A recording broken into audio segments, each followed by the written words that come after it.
Demanded that he should score for Liverpool. Salah to settle in front of the Klopp. Vicious cross, Mane! Alexander Arnold, it's running! From doubted to believer. Well, hello fellow Scousers, Nick here back once again for another Statisfaction. I know it's been a while from the last time you heard me do one of these before a Liverpool FC game, but there has been a lot happening in the background. Personally, nothing bad, all is good, just very, very busy with other things and struggling to find a little bit of time to actually sit down, spend a half hour or less, record, edit and upload these little 10 to 30 minute Statisfaction pods where, if you haven't listened before, I talk about the last couple of matches that involved Liverpool FC, and we talk about the next match, who we're playing against, potential starting lineup, who's still injured, a few stats against said opposition and us in the league itself, and then that is that. So look, it doesn't have to be said. I think everyone already knows, but I'm going to say it anyway. The last match against Manchester City was another one of those aberrations that you don't expect to see that often, if at all. Coming from a Liverpool FC team with the quality that we possess, even though basically half of our starting 11 or our strongest 11 is out injured. We are out of Joel Matip, we are out of Naby Keita, out of Virgil van Dijk, out of Diogo Jota and out of Joe Gomez, and now as well care of Klopp in his presser, out of Fabinho for our match away to Leicester Football Club. And everyone remembers last season we went there on Boxing Day, I think it was Boxing Day, and tore the place apart. A 4-0 win, fantastic performance. Firmino was on fire. Trent Alexander-Arnold absolutely let one rip from outside the box, almost Gerrard-esque, bombing into that penalty box and smacking it first time. And a lot of people said that was the best they'd seen us play all of last season, maybe up until that point, because we did have a few big games as well. But that was really the one where everyone said, okay, yep, Liverpool are the real deal right now. And we are going to have to play our best against this Leicester team because they are leading us in the Premier League. They're currently in third position on 43 points. We are fourth on 40 points. They've had 13 wins, 4 draws and 6 losses, whereas we have had 11 wins, 7 draws and 5 losses. Now, granted, some of those draws, arguably, we should never have drawn, notably perhaps against Newcastle, the one also against West Brom at home. That was really the catalyst that took us down, and that Manchester United result as well. So if those 3 games turned into 9 points, we would be ahead. We'd probably even be maybe in second position at the moment. And in saying that, I really should check the table and see where we're standing in comparison to everyone else, because everyone knows that Manchester City is first. They've had an absolutely whirlwind run. 14 games undefeated now in football or something like that. Something ridiculous. Manchester United second on 45. Don't know how the hell they got there. As I said, Leicester in third on 43. We're fourth on 40. Chelsea just behind us on 39. Same with West Ham. Everton, Tottenham, Villa and Leeds round up the top 10. Arsenal almost creeping into that top 10 position. And the bottom 3 are Fulham, West Brom and Sheffield United on the bottom. But they finally hit double digits, so that's nice for them. Now, in saying that, again, the result against Manchester City was an aberration. It's not something you're probably going to see that often. It's not something that happens that often at all. But, I mean, if we look before that, we had, if you listen to the previous podcast, I recorded it with Peter the Coach Kofinas. I think we mentioned the West Ham game, but then we went on to lose to Brighton 1-0 again at home, and then to Manchester City 4-1. So it hasn't been the greatest of couple of weeks for Liverpool Football Club. A lot of online pundits were having a go at Jurgen Klopp for his attitude and his demeanor, and basically just absolutely giving it to journalists and other football pundits out there when questioning his motives or his thoughts and his feelings. And one notable person out there that's been talking a lot of shit, and now forgive me, I am going to swear a lot, so if you are listening to kids, this is your warning to either turn it down we'll skip ahead maybe 30 odd seconds. But ESPN FC's Craig Burley is an absolute fucking dog-ass cunt. He is fucking rubbish. The guy is condescending as fuck, and he makes it as though everything he says is gospel and accurate. I don't know if it's his accent, I don't know if it's his demeanor, I don't know if it's his tone of voice, but Craig Burley just talks like an absolute bona fide fuckwit, and he can go fuck himself. Same with the TalkSport radio gents.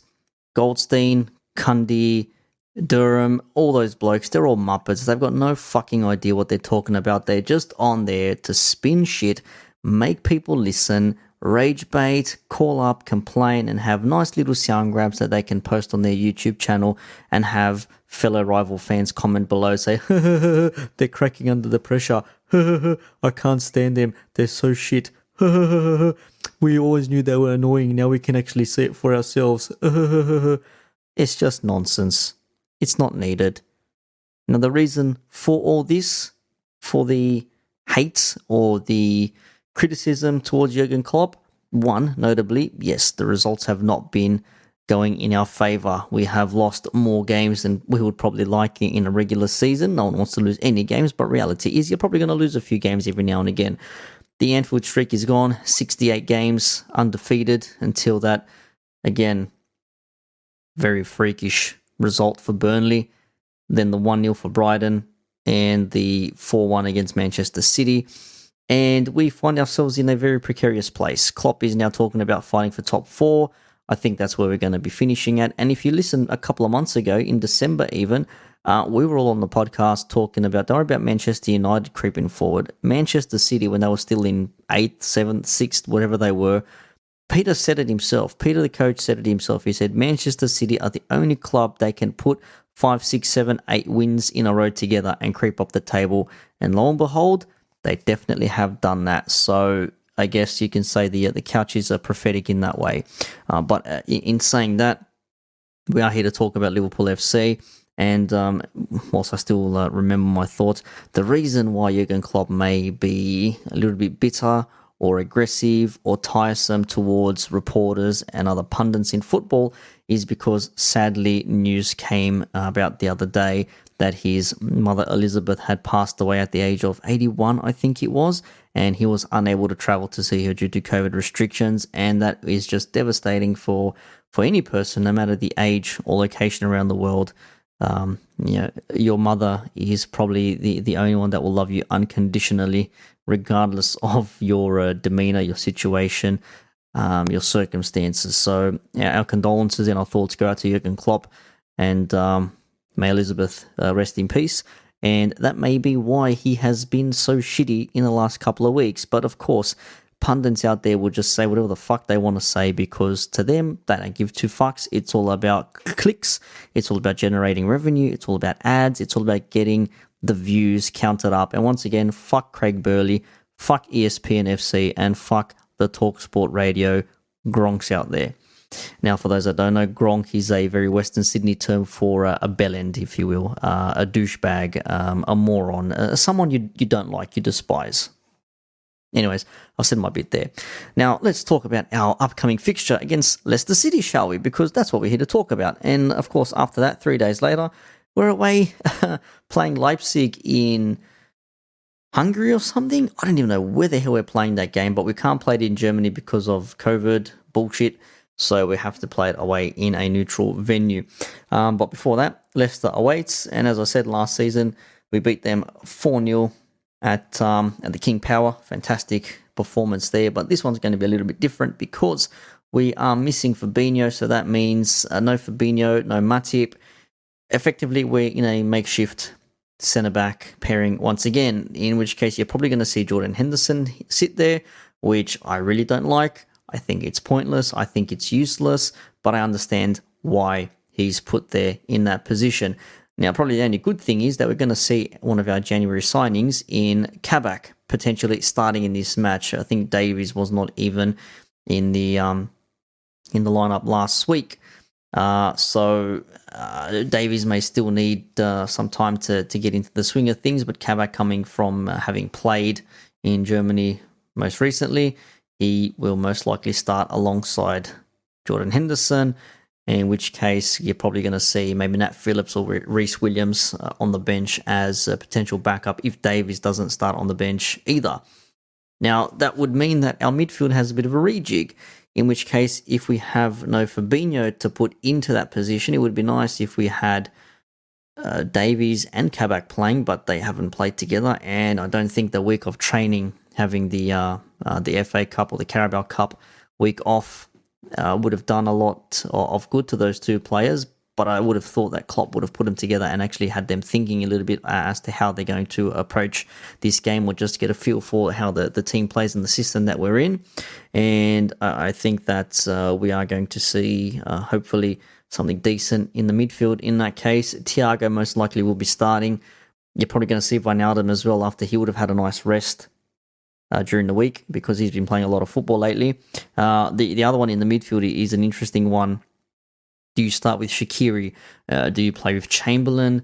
Milner's an option, or do you go with some creativity in Curtis Jones? Now, we know Thiago can be the creative player in that midfield, but in our particular circumstance and moment, I think Curtis Jones is going to be the player you're going to need to actually maneuver through the midfield, weave his way in and out, and be the link between Firmino, Salah and Mane, who will most likely be our front three. So that midfield is going to be very, very interesting. I actually have no idea what Klopp's going to go for, but I do know it's probably going to be a 4-3-3 again.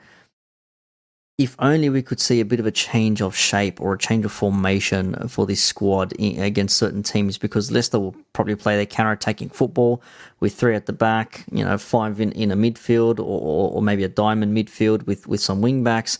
Vardy's going to be at the point, because that's how Vardy plays. He'll be playing off the shoulder of our defenders. So Henderson, not the quickest player running back. I'm not too sure what Kabak's speed is, or his recovery pace. So we're going to have to be very wary of Jamie Vardy running in behind. But of course, they've got Barnes and Maddison, who's on absolute fire at the moment. A good midfielder in Ndidi. Tielemans has had a very decent season as well. They do have some experience in the back with Fuchs and Evans playing left and right centre-back respectively. Pereira's decent on the wings there. Albright has been playing makeshift right wing back when he's normally played, I think, on the left or the right wing in recent years. And, of course, Kasper Schmeichel in goals. And Lord Farquaad Soyuncu in the central role in the centre-back positioning. And he hasn't really had the best of times against Salah in recent games, but that could all change, because the way our fortunes are going at the moment, who the hell knows what's going to happen to this Liverpool squad against a very plucky Leicester City team. Now, for Leicester, though, they are missing some players. Pratt is out, Castagna, Fofana, and Wes Morgan. Wow, I can't believe Wes Morgan is still playing, their captain from their Premier League winning season. Wow. Ayoze Perez picked up a knock midweek, so he's a potential doubt. And James Justine is also a doubt as well for the Leicester players. So we have to wait and see what happens on that front there. But as I said, for us, Naby Keita is close to coming back, but he's still in the recovery stage. Jota is still a couple of weeks away. If only we had Diogo Jota, and if only we had another forward player we could go and use, someone that we might have signed last season, who is quick and skillful, and another plucky. That's right, Minamino. Of course, we sent him on loan to Southampton. Yes, still confused as to that decision, but it is what it is, and we have to make do with that there. Now, few match facts. We have won 6 of our last 7 matches against Leicester in all comps, and we have been winning both halftime and full-time in 5 of the last 7 matches against Leicester in all comps as well. But Leicester have seen over 2.5 goals in 6 of their 7 matches against Liverpool, so there's normally goals in this match, but they have been under 2.5 goals scored in 5 of Leicester's last 6 games in the Premier League, so they haven't really scored a lot of goals. When we play, we generally score goals. When they play at home, it has been not at home, rather, just in Leicester's last 5 matches. Not many goals have been scored. But we've scored at least 2 goals in 6 of our last 7 matches in Leicester, so there's probably goals in this one here. But Leicester are undefeated in 9 of their last 10 matches in the Premier League, so That tells me that this is not going to be an easy match. It's going to be a little bit difficult, especially for a team like Liverpool's, who did have a week off. Leicester had to play midweek. I believe they played against Brighton on Wednesday, such as where Ayoze Perez got his knock and why he's a potential doubt. But again, we've had the week off. Leicester haven't. Is that going to work in their favour, or is it going to work in our favour? Have we had time to recharge our batteries, regroup everyone, and has Klopp finally put it into their heads that they really should be playing like the Liverpool FC? We know they are. Now, I mean, it's hard to say how this game is going to swing. Yeah, I get we got hammered 4-1 by City. Again, odd circumstances. Alisson with a very, very rare brain snap. And just on that front there, let's not forget how good Alisson is. The guy kept us in the Champions League. The guy has been immense for us all of last season, giving us assists, key saves when we needed them, last kicks of the game. I mean, he's a Premier League winner, Champions League winner, Club World Cup winner, Super Cup. Well, actually, I guess, did he win the Super Cup even though he was injured because Adrian played?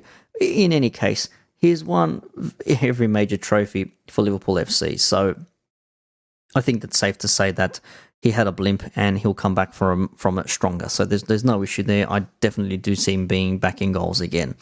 But, I mean, in saying that, Leicester are very good at the moment, but they've only won 2 of their last 5 matches, and they needed a last-minute win against Brighton midweek to win that game.